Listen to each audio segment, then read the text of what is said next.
Nagabenta ki khubor baman kasni pet but subscribe ya u Antor News. Kublay pi barwa kini kilong ki khubor bamta kasni. Brother Eric Steve de SOUZA nong hikai bala buram bhabat udukhat ka Christian Brothers ula klan no hagowa menen kasni ublay hadin ba ulay kun persha e ka jingpang kabla slem bha. U brother de SOUZA ubla hikai bun stem ha kasin Edmund School ha Shillong. Lakin mau ya u namar ka jing IT ka bajaliu jang u ha ka puli puthi ba ka jing Sngewlem ka ba ulapen I ya ki khna school. Umentri rang ba ka jila Conrad Sangma ulapen pau ya ka jing Sngewlem ka ba krau ha garin sam social media ex Twitter menshwa.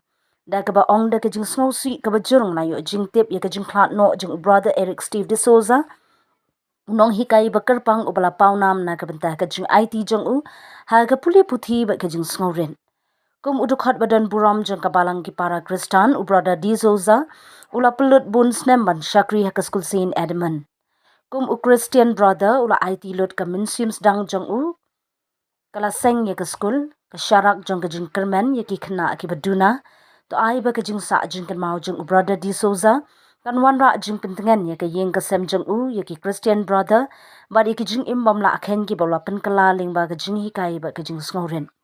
To ai ba kamen sim jang u kan shang thad ha ka jing suk bom jikun ya ka jing pen nai ka jing khat no jang brother de SOUZA la pentip do brother Solomon Morris